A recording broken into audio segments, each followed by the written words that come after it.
Buenos días o buenas tardes. Mi nombre es Alan Navarro y vamos a continuar. Ahora rápidamente voy a hacer una breve cápsula de lo que se conoce como monopolios o monopolios naturales y cómo se relaciona esta estructura de mercado de monopolio natural con lo que es el tema del agua o cómo influye lo que es la valoración del agua, la valoración económica del agua y los servicios ambientales asociados a esta. Decíamos que una de los motivos por los cuales es difícil valorar el agua económicamente y los servicios ambientales asociados con ella es porque se aleja de lo que son los supuestos del modelo de competencia perfecta. En este caso tenemos una falla de mercado y la falla de mercado es la ausencia de competencia.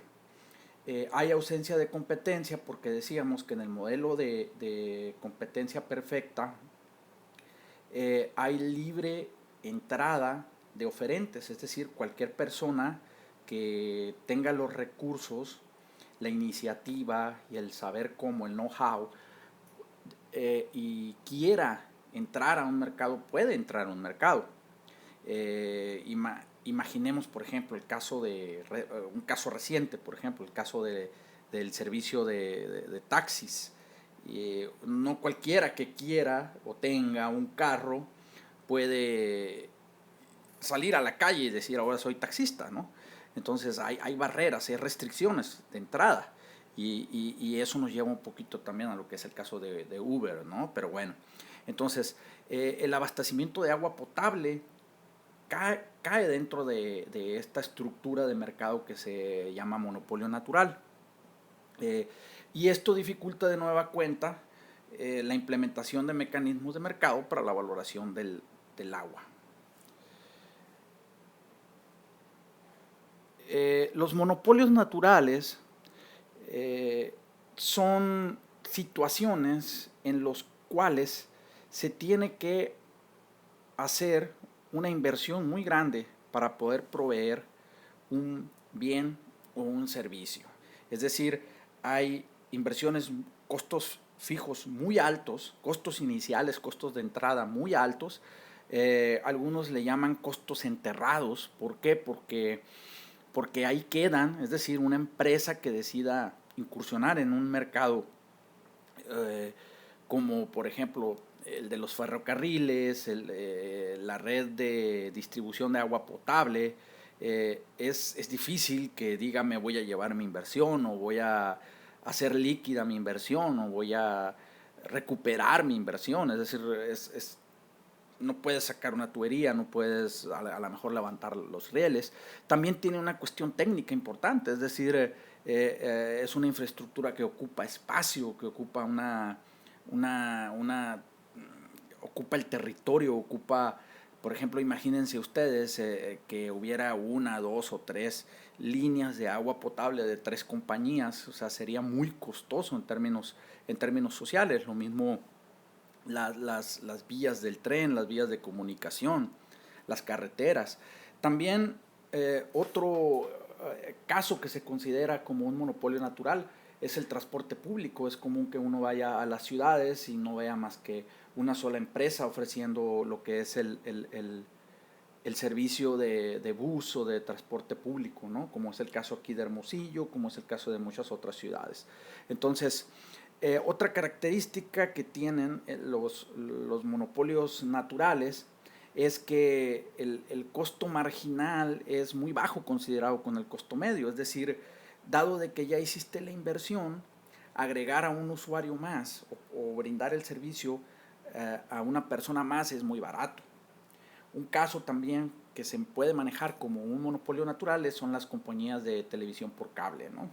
Es decir, dado de que ya hiciste el tendido de líneas en una colonia o ya lo llevaste, incluso ya extendiste a una colonia más o a un barrio más, lo que es el servicio de televisión por cable, conectar a un usuario extra sería relativamente barato, ¿no? Entonces eso nos lleva al dilema de decir, bueno, las compañías que proveen televisión por cable deberían de contar con algún tipo de incentivo para que ellas se inviertan en lo que es en una colonia nueva o extiendan su servicio.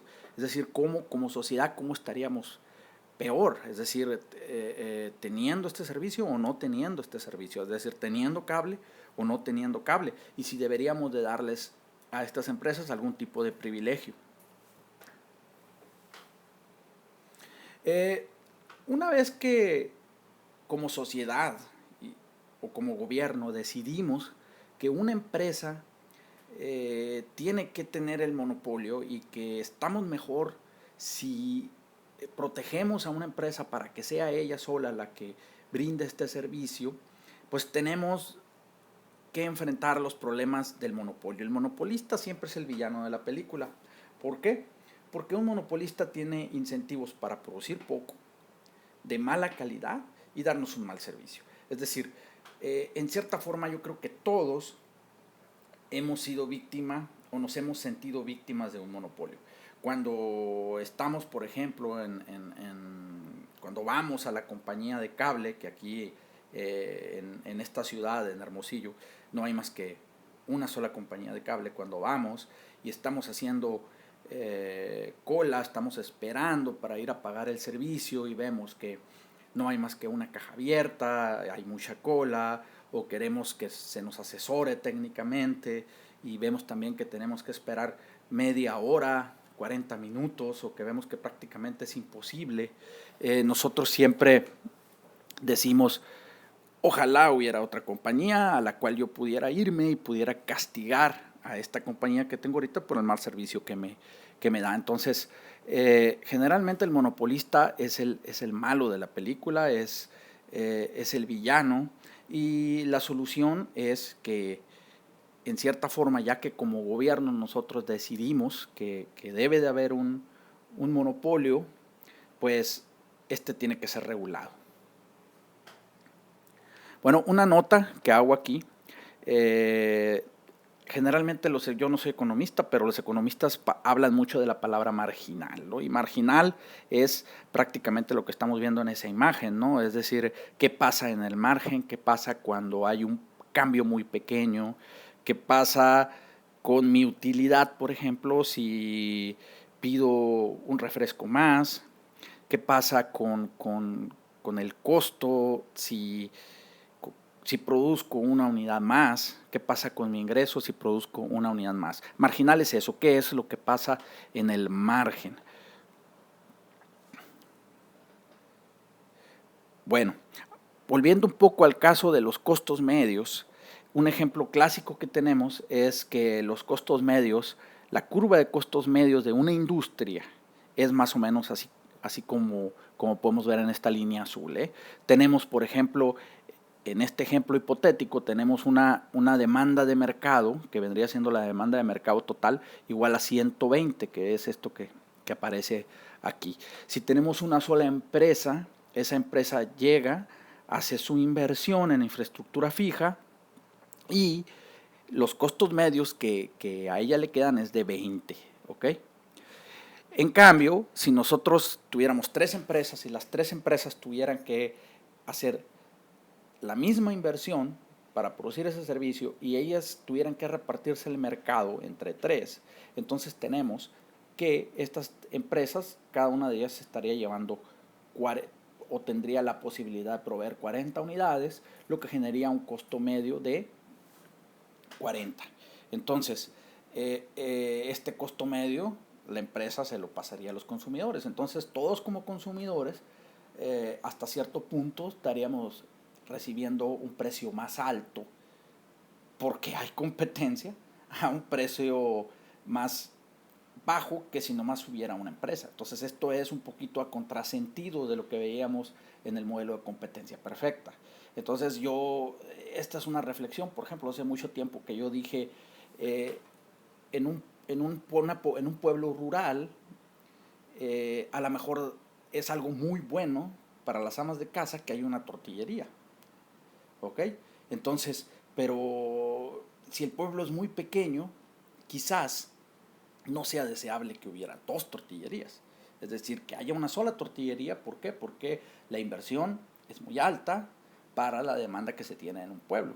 Entonces, ahí fuera deseable que nomás hubiera una sola tortillería y todas las amas de casa de un pueblo ganarían, todos los habitantes de un pueblo ganarían habiendo una tortillería, en comparación de que no hubiera. Pero puede hacer que no haya incentivos para que haya dos tortillerías en un pueblo. Ese pudiera ser un ejemplo.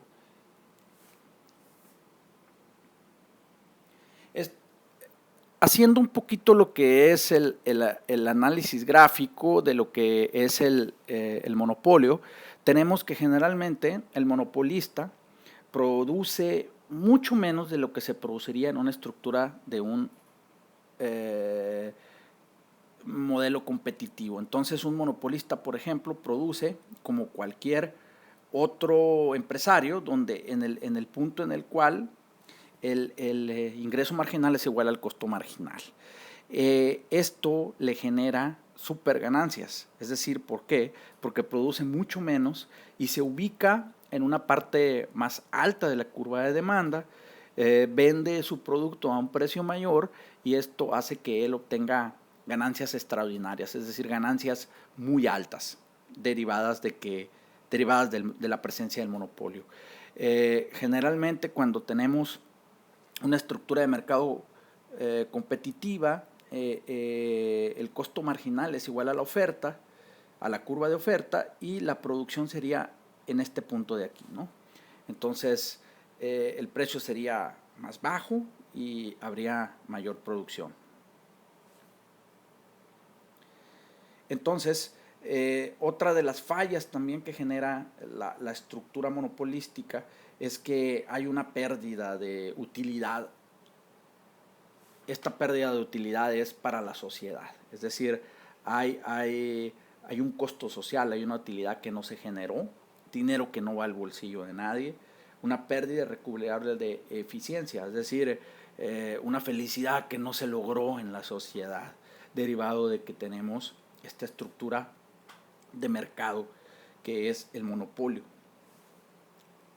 Aquí lo podemos ver, por ejemplo, decíamos ahorita que en una estructura de competitiva, la curva marginal es igual a la oferta, es decir, los productores están dispuestos a ofrecer a lo que es el costo marginal. Entonces, lo que viene siendo el excedente del consumidor se ve en este triángulo verde que tenemos aquí. Esto sería el precio competitivo. Entonces, en cambio, si nosotros tenemos una estructura monopolística, el precio sería la P en color verde que está ahí, y cambiaría nuestra eficiencia total del mercado de esta forma. Es decir, el consumidor pierde excedente del consumidor, aparece ese triángulo gris que viene siendo la pérdida hacia la sociedad, y el que gana aquí es el productor, ¿no? Bueno, para terminar, tenemos que ¿cuál es la solución? Es decir, considerando de que ya como sociedad nosotros dijimos que tiene que haber un monopolio, es decir, un monopolio que como sociedad no vamos a combatir, porque hay leyes, aquí en México hay leyes que regulan, que controlan a los monopolios.